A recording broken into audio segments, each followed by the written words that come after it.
It's always wonderful to be with you, and also receive good hospitality from your pastor, Father Michael, and the family here at St. John's. I never thought when I met Christopher that I would be making a monk out of him. But somehow people tell me that everybody I meet I turn into a monk. That's got to be a good thing. Because the monastic life is the ideal life in the Eastern Church. My message this evening is one of hope, humility, and love. Because, as you heard in the ritual, these virtues are all typified by the monastic life and you people. I'm giving a series of talks on some kind of network. I'm not too good about this computer stuff. And I'm getting sort of good feedback, thank God. But I'm not proud about it. It's the work of a whole lifetime that I'm talking to you about. And I'm now famous on 6 continents. I thought there were 7 continents, maybe there are 8. I don't know, I'm not too sure. I keep discovering and doing away with things. But anyway, people, I've learned, are very hungry for knowledge of God. And I think they suffer a lot because we live in an age of skepticism. And skepticism destroys the heart and the brain. It leaves people bankrupt.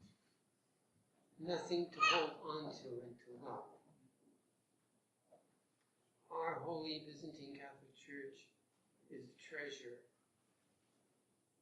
I think it is the wave of the future. I said that last Tuesday night.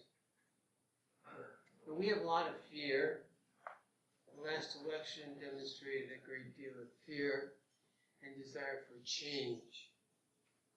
And we can only hope for the better in our secular life. But we can always hope for progress in our spiritual life, and it will be better. Maybe I was your pastor for almost 30-some years. I'll be a priest now 49 years, pretty quickly here in June. I've learned all the way.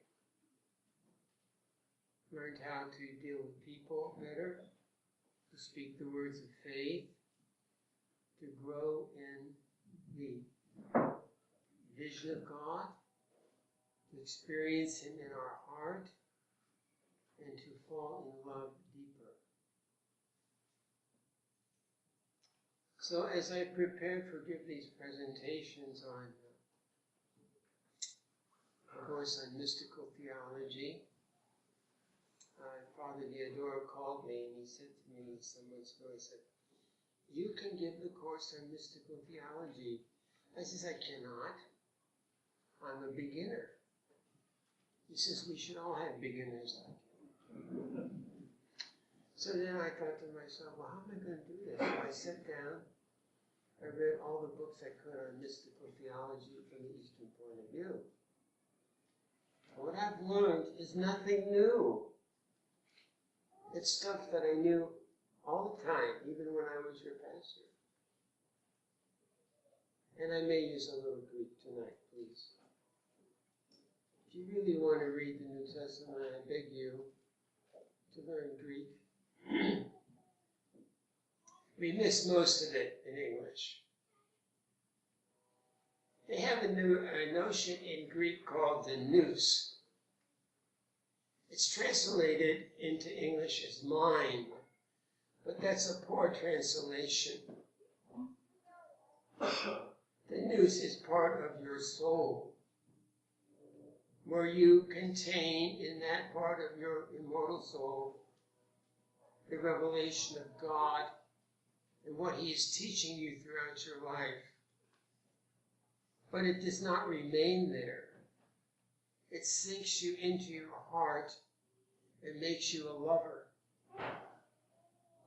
of the things of God. And gradually you will experience Hezekiah, quiet. And in that Hezekiah, your mind up here will be under control. Your mind, the nous, will take control. It will become full of humility and love and thirst for God. And ultimately, you see the light and life of deification even before heaven. Lately I've been reading something about heaven as it comes closer to please God.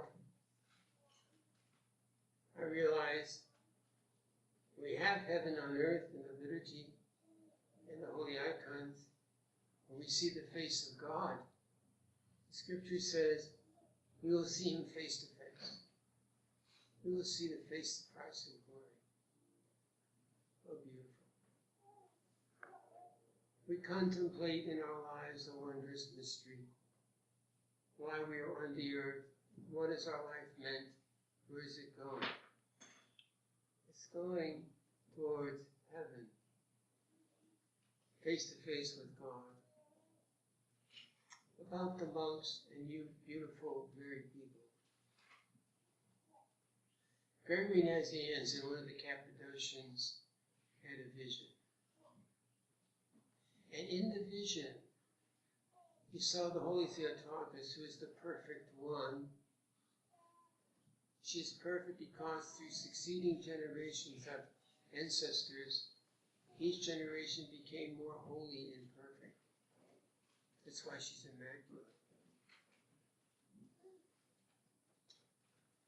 She was leading in a procession to the heavenly kingdom the monastics, who she loves the most, who are so much like her, seeking perfection day to day, getting ready for the procession into the heavenly kingdom. Behind her, there came married people who had been faithful to their vows and made the marriage bed a pure place and raised up children for God. Second in line. The angels sang, the Trinity rejoiced, and the church grew. How beautiful. To all you monks out there, all you holy ones, this is your opportunity. This is your time and your procession, the glory that will be yours in the kingdom. Sink deeply into mystical prayer so you can have these experiences that make you fit for God. We had a pilgrim on retreat this week, and he had this to say. He said that his wife is a nurse and she deals with the people in hospice. He says many people die and hear the angels, others experience fire. That's her experience. May you see the angels. In the name of the Father, Son, and Holy Spirit.